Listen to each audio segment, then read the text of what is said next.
Hey guys, what's going on? Retire on Dividends here. Back to make another update to the Tesla and Crush saga and how they work together. For those of you that don't know, Crush, whatever you want to call it, came out because it's basically, it's a short Tesla, right? We consider Tesla long Tesla, Crash is short Tesla. So just picture it as an opposite of Tesla. So since it's opposite of Tesla, we now have to consider if we own both of them together, will that strategy work? Like, meaning, say you own a 50% allocation of Tesla and then a 50% allocation of Crash. If you do that, can you avoid any of the capital loss, in the long run and collect the distribution, and do much better than versus owning one by itself, right? That's the idea. That's the thinking that I think a lot of people are having. And maybe that's the main idea of them creating this fund. But anyway, what is that noise? All right, I don't want the engine to shut off. I'm in the car redoing this video because I screwed it up actually twice now. And I have my 2-year-old napping right next to me. If he wakes up, there could be some interruption, but let's hope he doesn't. Anyway, let's get through this video. So real quick, this is how the funds work. Tesla, as you know, they do a buy call, a sell put. That's their synthetic, and that's a bullish play. Crash, for their synthetic, they do a buy put, sell call. That's a bearish play. So obviously it's opposite. And then for the weeklies, Tesla sells calls, which is a bearish play, and then Crash would sell puts, which is a bullish play. So again, I don't want to get into that detail, but I just figured I'd mention this part so you understand, what two of them do. Now, this is where all the action happens. So this is the tracker, so you can see, okay, Crash launched on May 2nd, at or around there. Launch price was around 2009. So we're tracking day to day the activity of Crash and Tesla starting, their launch date, and see how they both react. So if you look the day after, right, Tesla did go up 0.82% and Crash went down 0.2%. So what you would expect to see when you look at these funds is when one goes up, the other will go down. Not by the same exact amount, though, as, you would hope for that. But, sometimes more, sometimes less.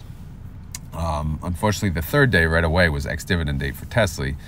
So I did take that out to see what the true gain or loss was. So taking out the drop from the distribution, Tesla actually went up 1.53% that day, and Crash went down 1.35%. So if you look at column K shows you, one plus the other. So if you add 50%, if you own 50% of each, allocation wise, you'd be up 19%. And the day before, you'd be up 0.62%. And then I track the inception to date change, and then overall you'd be up 0.81%. And again, of course, this is not considering the drop for the distribution, which, I may adjust that formula at some point just to get a better understanding. And then, continuing down the line, any drastic swings you see on May 7th, Tesla dropped 2.52%, but don't worry, if you own Crash, you were up 3.08%. So overall for the day, you're up 0.56%, which again, pretty good, because when one drops, the other goes up. And then if you look at the next 3 days, Tesla dropped 1.33, 1.54, dropped 1.98, Crash up 1.28, up 1.11. However, the next day only up 0.48. So overall, the drop was 1.5%, both funds considered, which put the ITD in the negative, which kind of sucks. But let's keep going. Here we go on May 14th. Tesla went up 1.92%, so that's a good day. But Crash went down 2.9%. So obviously not ideal. Overall for the day, you're down 0.98%, which puts your inception to date down 1.46%, okay? Again, continuing, any big drops, again, so here's the day. Tesla's up 1.14%. Crash is down 1.37%. And then the day after, Tesla down 1.06 and Crash up 1.24. So again, kind of onset, offset.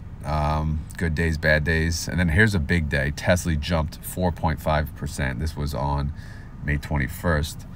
And Crash went down 5.19%. So overall, you're only down 0.69%. But again, if you just own Crash, you'd be down 5.19%. So owning both would have saved you right there. Continuing down the road, 2 days in a row, Tesla went down 1.54 and 2.94. But Crash went up 3.46 and 2.65. So overall, between those 2 days, you're up owning both.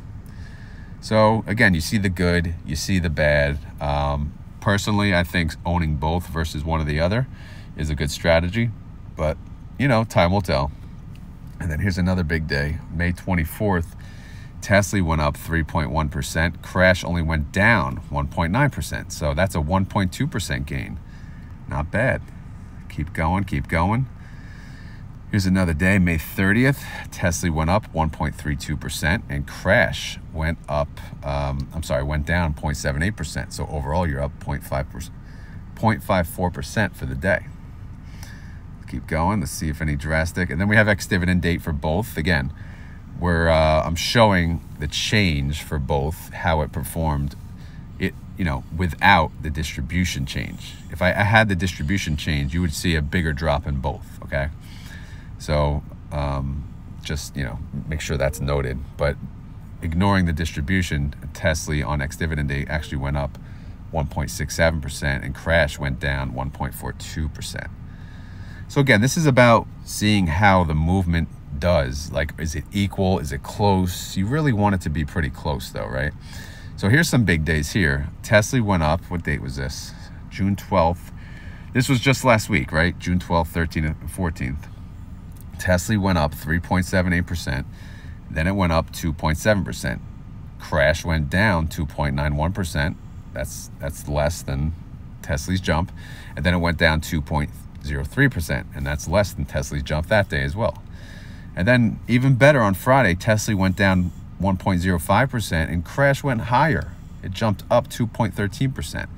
So overall, between those 3 days, that's a successful over 2% gain. So inception to date change, again, ignoring drops in distribution, it's at like 7.75%. So I think owning the two funds is a strategy that could work. Not perfect, but it could work.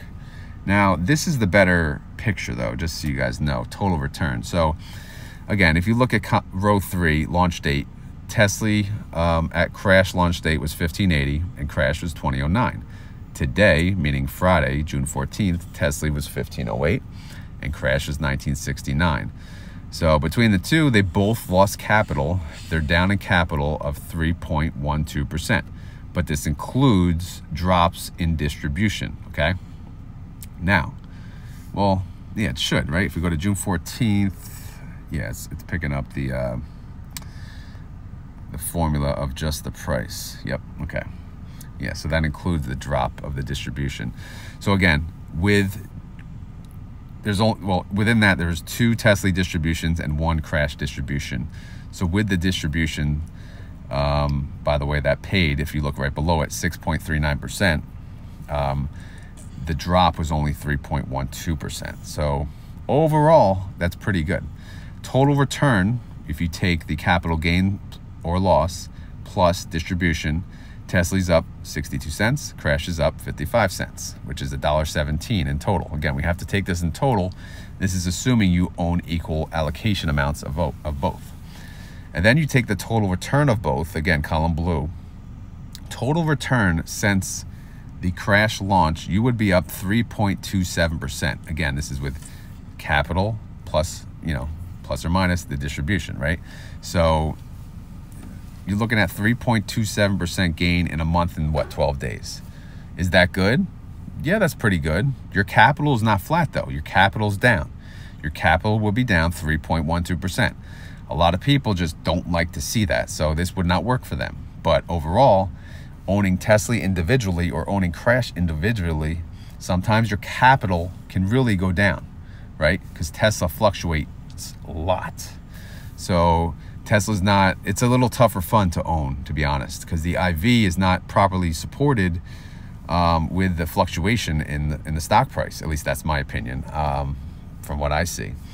But overall, the strategy, I think it could work. Again, this is only a small sample. Like I said, it's about a month and a half worth. And I will continue to cover to see how these funds work over the next, probably, I'll try to do once a month or once every 2 months, and then we'll go from there.